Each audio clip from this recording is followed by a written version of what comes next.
What up, guys? Welcome back to my channel. So I'm here today to talk about Real Housewives of New Jersey, Season 12, Episode 8, Forest of Fury. So be sure to like, comment, and subscribe, and let's jump right on into it. So we ended last week with talking about Jennifer, and we're starting this week talking about Jennifer. So she's getting ready to go meet up with Margaret. They're going on a coffee date, and just basically just squash their beef, because Jennifer is just tired of fighting. She's all just, her nerves are shot, and she's just, let's make peace, basically. So she's getting ready to go meet up with her, and Margaret's doing the same. Bill is, Margaret's husband, Joe Benigno, he's kind of like, oh, well, good luck, Margaret, you know, what, like, he's not really that hopeful or optimistic about their meetup, but, Margaret seems like she's going into it with good intentions. But on a side note, Margaret was very, like, monochromatic, you know, like, so she has that platinum blonde Gwen Stefani hair, and then she has, like, she's wearing, like, it was a white blouse, but it had, like, some, like, light brown or, like, gold kind of accents, and gold earrings, white pants. It was just very, very monochromatic. I don't know, it was very much giving, like, something one of the older ladies on, like, Real Housewives of Miami would wear, or, like, something, like, maybe, like from Rose's Orange County. I don't know, it's a little bit, like, warmer, a different vibe than, like, New Jersey usually gives. I don't know if that makes sense, but I was like, it caught my attention, which is what, like, it's supposed to do, but I don't know, that caught my attention with what Marge is wearing.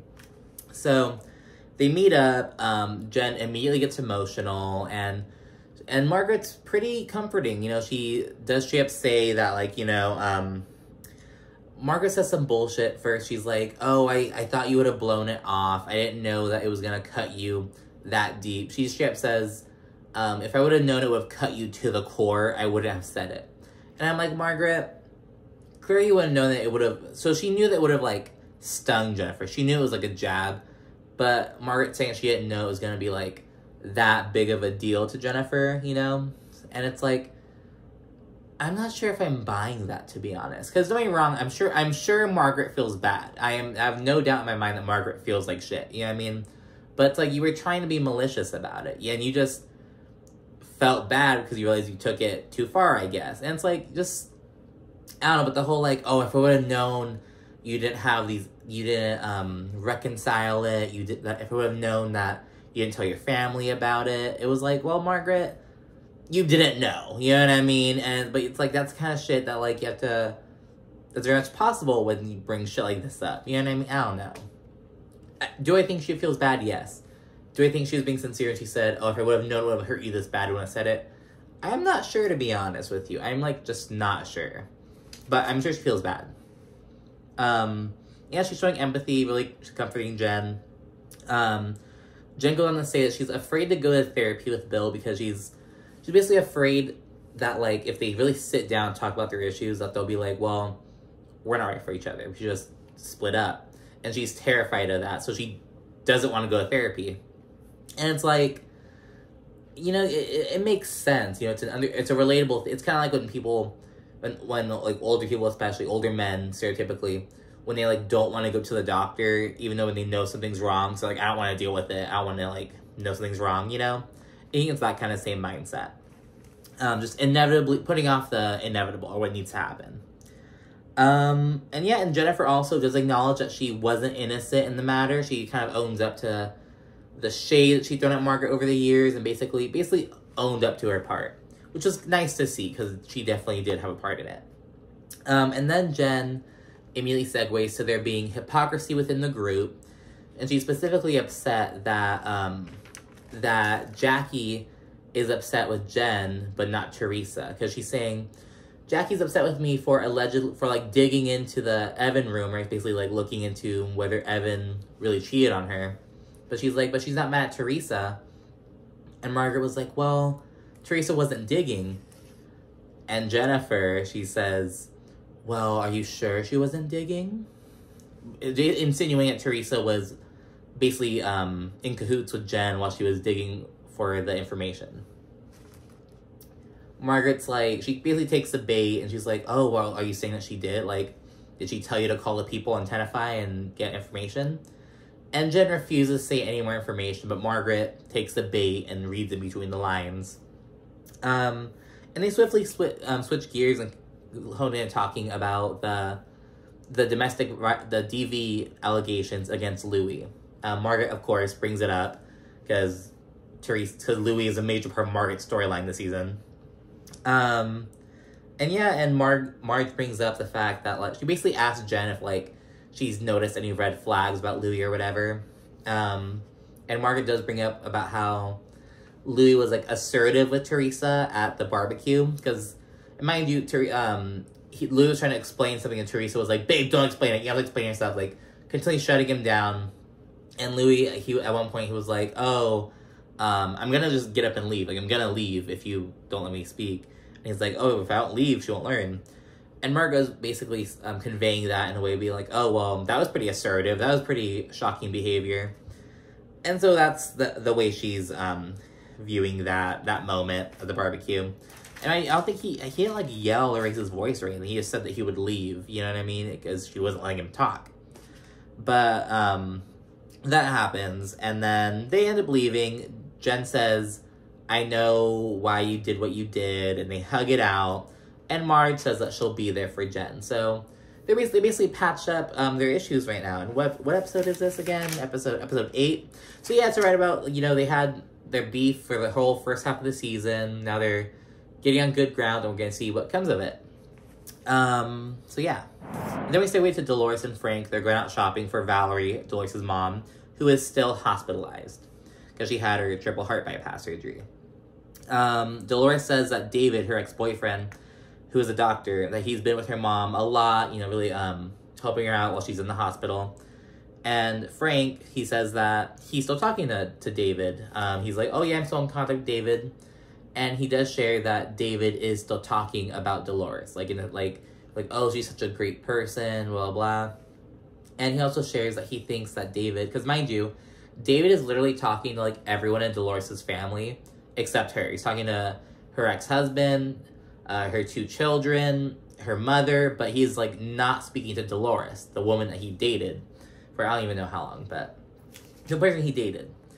And it's really weird, but Frank says that he thinks David's closing off as a defense mechanism. He's like, David's just a little clam, a little turtle going in its shell, just closing off to defend himself.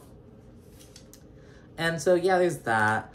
And then we then see at Traci, the new friend of, that she's coordinating like a team building, like an obstacle course kind of thing.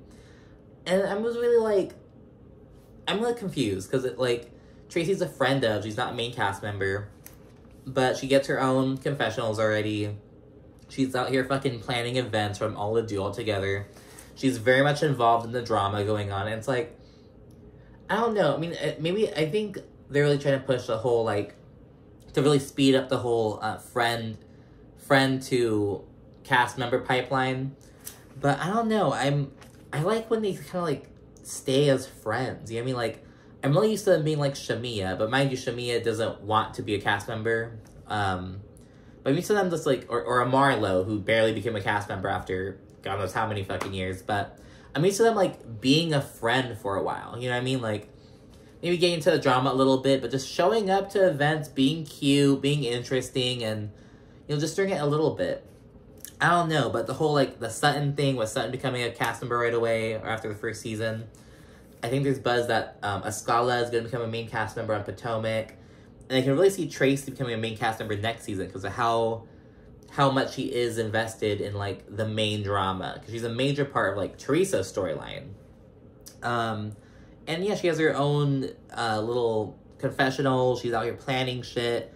And I don't know, I think it's a bit quick and a bit much for, like, a first-time friend of. You know what I mean? It's like, girl, show up to events, look cute, like, get in the drama a little bit. I'll give you that. But I feel like it's a bit much. I feel like she's doing a bit much. You know, it's like, girl, why are you planning shit? Like, you're a friend of. You know, like, you're lucky to be invited. Like, why are you planning shit? You know what I mean? Like, I don't know. That's what I feel about that. I don't dislike Traci. The girls hate Traci on Twitter. I don't really hate Traci, but I was like, girl, like, what are you doing? You know what I mean? Like, I don't know. So let me get a quick scene with Jackie and Evan. And Jackie's basically sharing an update about her status with seeking therapy for eating disorder. And so basically she got the results from her health results back, and the doctors basically said what they think would be best for her in terms of treatment. And they suggested an inpatient program kind of thing. But Jackie was like, no, I have 4 kids at home. I'm not doing inpatient. And they're like, okay, how about, I think they said 3 days a week for 3 hours a night. And she's like, no, I can't. And it's like, Jackie. And Evan doesn't only say anything in person with her. But in the confessional, he does say, like, oh, it sounds like she's just looking for excuses. Like, she's going there for help, and she doesn't want to do what doctors are suggesting. And so he's saying it in the confessional. It's like, Evan, what happened to those big old fucking balloon balls you had while talking shit to Bill, like, 2 weeks ago, and talking shit to Jennifer? And so now you're like, you don't say anything. I don't know. It was like, what happened to assertiveness? What happened to assertiveness you had? Huh? Like, it was just, I don't know. Because it was like, because it makes sense. Because, like, Jackie, like, what do you, like, you're looking for help, but now you're not, I don't know. Obviously, it's a really touchy subject, and it's, like, something that's really personal. But I did see what Evan was saying. But he didn't say it in person. He said it in the confessional. Basically, like, because, yeah, are you going to wait, like, another 8 years for your younger kids to, you know, graduate high school? And that, like, you know, it's, I don't know. She went for help because she realized she like, needed it. And now she's almost, I want to say bailing, but not following through with the suggested treatment plan. Or even the plan B, you know what I mean? But I hope she still gets the help she needs at her own pace. And, but yeah. So we get to Melissa, and there are only, like, 2 scenes in this whole episode with Melissa, and this was one of them. And it's basically all about how Melissa's basically making being a tiger mom towards Antonia part of her storyline. Because, mind you, they just moved, like, counties. Antonia's, like, 16, so she's a new friend group, all that shit. Antonia, like, doesn't want to do cheer anymore. And she also tore her ACL. So she's a whole new school. She tore her ACL. She's 16, you know, so that's when, like, you know, you get new interests and stuff like that, you know? And so Antonia doesn't want to do cheerleading anymore. She doesn't want to do cheer. And Melissa, she's like, I want to push her. And Melissa brings up about how, like, her dad, when he died when she was a teenager, she, like, went into a shell, but then she pulled herself out. She applied to college. She did it herself. So basically, I want to do the same for Antonia. I want to push her to do the same.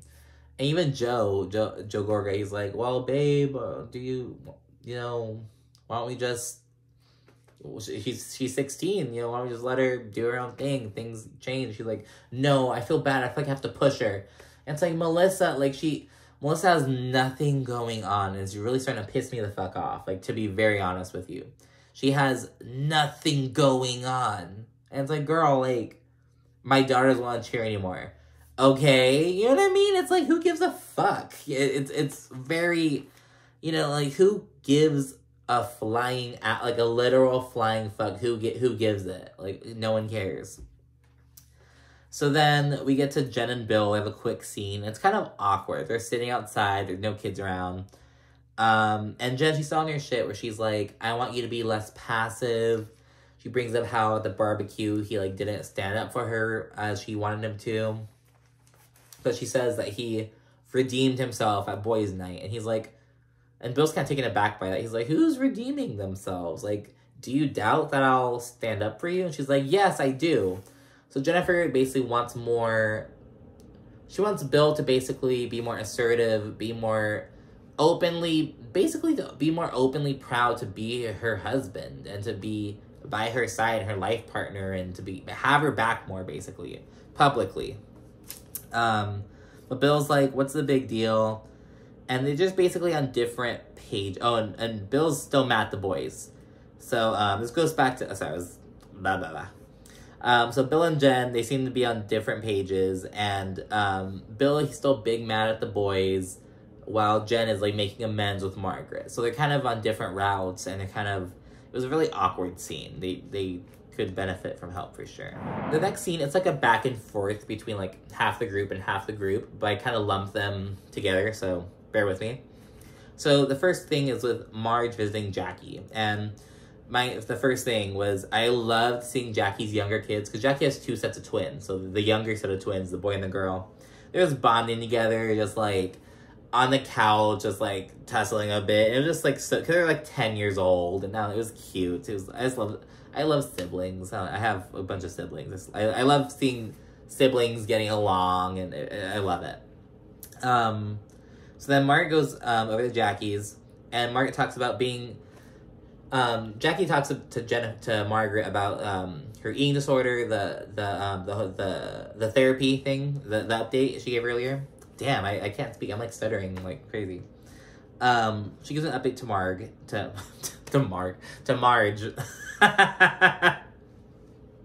to Margarita. Jackie gives an update to Margaret, and Margaret in the confessional, she basically shares that she's been concerned about Jackie for a while, but she feels like she can't say anything because in the past, when she has tried to say something, Jackie's like shut her down like instantly, you know, like. So I get what Margaret's saying. She's basically like, I can't say anything I can't do anything but be there for her, you know. And then Margaret basically fills Jackie in about her sit down with Jen. And Margaret carries the bone to Jackie about what Jen insinuated about Teresa. Basically, she says, like, oh, Jennifer told me that Teresa played a part in digging into the info. And Jackie is super pissed off. She's really upset by that. Simultaneously, Dolores is linking up with Teresa and Jackie. And Dolores shares with the girls that David, he offered to basically take care of Dolores' mom after she's discharged from the hospital, because David is a doctor, and he's like, let me take care of her, you know, blah, blah, blah. And mind you, this is all happening while he is not talking to Dolores, like, at all. And Dolores actually shares that at the doctor's office, at the hospital, actually, she saw David, like, she was, like, sitting down, he walked by, like, looked at her, like, made eye contact, and just kept walking and, like, went to her family. And it was, like, my first reaction was just, like, oh, my God. Like, I would have been so pissed off. Like, you can't throw me away, not like, your ex, and keep my family. Like, what the fuck? You know, but after I thought about it, and I noticed how Dolores feels about it, it's like, well, he loves my family. My family loves him. My family has nothing... It can only benefit from this relationship with David, this wealthy doctor who cares about them on a familial level. And it's like, well, fuck it, you know, but it's like, it's just so weird. It's like, bro, you can't, like, at least be cool, you can't be, like, amicable, or amiable, you know, like, be friendly, but it's just like, oh my gosh. But yeah, so she shares that, and then it brings up, it's always to Jen, and she brings up Margaret, she brings up her sit down with Marge, and she brings up how she, was asking about the DV allegations about Louis. And Teresa's pissed off by that. She's basically like, she's gonna stick up for Louis, have his back and everything. And it's like, Teresa very much gives, like, one of those women who, like, will stand by a dude with, like, serious, well, she's basically doing that here. And it's kind of nasty to watch, to be honest. I don't like that. You know, just how, I don't know. It's a bit much, you know, the whole discounting of women that Jackie was talking about a few episodes ago. I don't know, it's really troubling, especially because Teresa has, 4 daughters, but that's neither here nor there. So when we get to Traci's obstacle course thing, they're gonna do, like, blindfolded climbing. So it's basically, like, they're gonna be split into groups of, like, 2, and one person is going to be doing the obstacle course, which basically consists of just walking across these, like, swinging, these elevated, like, wooden beams. But they're going to be doing it while they're blindfolded. And it has, like, a harness and everything, so it's safe and everything. But they're going to be blindfolded. And their partner on the bottom, is going to have to, like, guide them. And it was very... And the whole point is basically build communication with someone. They're partnered with someone who they, like, could build communication with. And it's like, Traci, shut up. It was very underwhelming. But I'll get more into that right now. People start to roll in. Margaret tells everyone about her sit down with Jen. Because basically everyone's there except Jen and Teresa at this point. Margaret's telling everyone about their sit down with Jen. Specifically the drama with Bill, you know, about how Jen and Bill are having some issues. And she makes an insinuation, and about the insinuation about Teresa, about how Teresa seemingly, it seems as though Teresa helped Jen dig into dirt about Jackie. And then Dolores, she shares that Teresa's coming in hot for Marge and Trace. She's like, well, since we're talking about Teresa, just so you know, she's coming for you two girls. It's like, oh, okay, so we know Teresa's pissed as hell. So we're all ready for her to get there. Jennifer comes up, and Melissa, this is the second time we see Melissa in the episode. Melissa makes it a point to immediately take Jennifer from the group and go make amends with her. And she offers her support. And it just felt so phony, to be honest with you. It was like, because literally the second Jennifer got there, Melissa was like, hi, can we go talk? I want to talk with you. Let's go talk. And then they're like, hey, I feel horrible. What happened with Bill? I just want you to know that I'm here for you. We can just get past it. And she's like, Melissa, fuck you. It was like, yeah, it was like, well, now half of her storyline was being mad at Jen. That fight was like the crown jewel. That little tussle that Melissa had with Jen was like Melissa's crown jewel of the season. So now she was stuck with like the beef with Jen, which is now gone, and being a tiger mom towards Antonia. Melissa has nothing except being related to Teresa. It's like, and bitches say that on Twitter a lot. They're like, oh, Melissa has no story. But it's like, Melissa literally has no fucking storyline. And it's like it's irritating to watch at this point. Irritating to watch. And yeah, I could argue there are a lot of bitches who like have no storyline. But Melissa literally has like no storyline.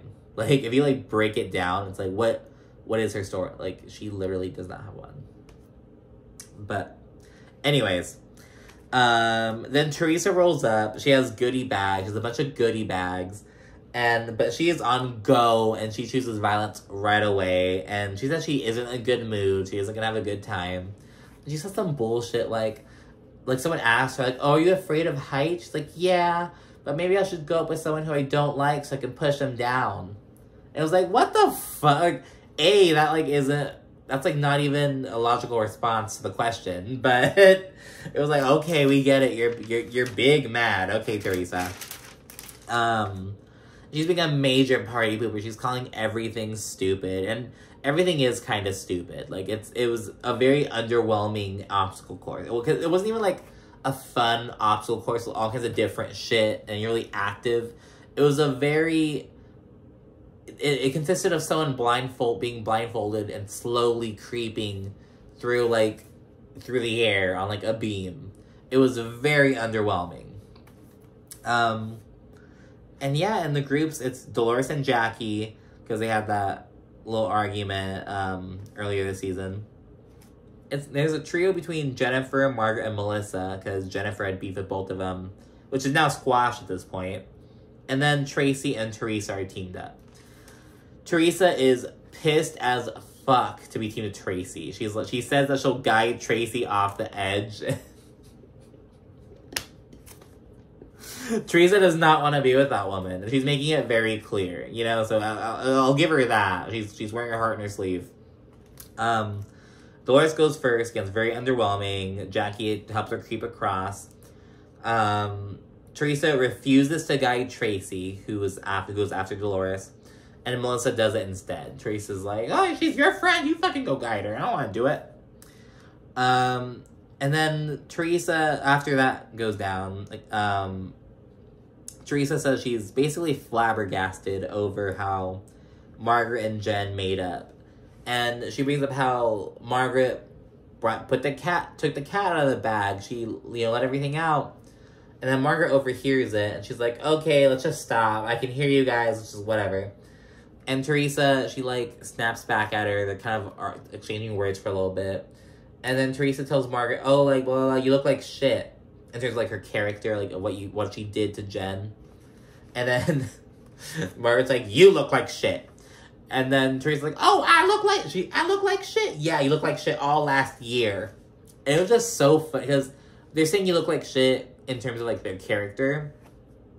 But it seems so much funnier. You look like shit, bitch, you're ugly. Bitch, you're ugly. Bitch, you look like shit. I don't know, it made it funnier to think of it like that. But in context, I'm like 95% sure it's about like, you look like shit. You look like a shitty person for what you've done. And you look like a shitty person all last season, you know? But it was funny, like, you look like shit, bitch! But whatever.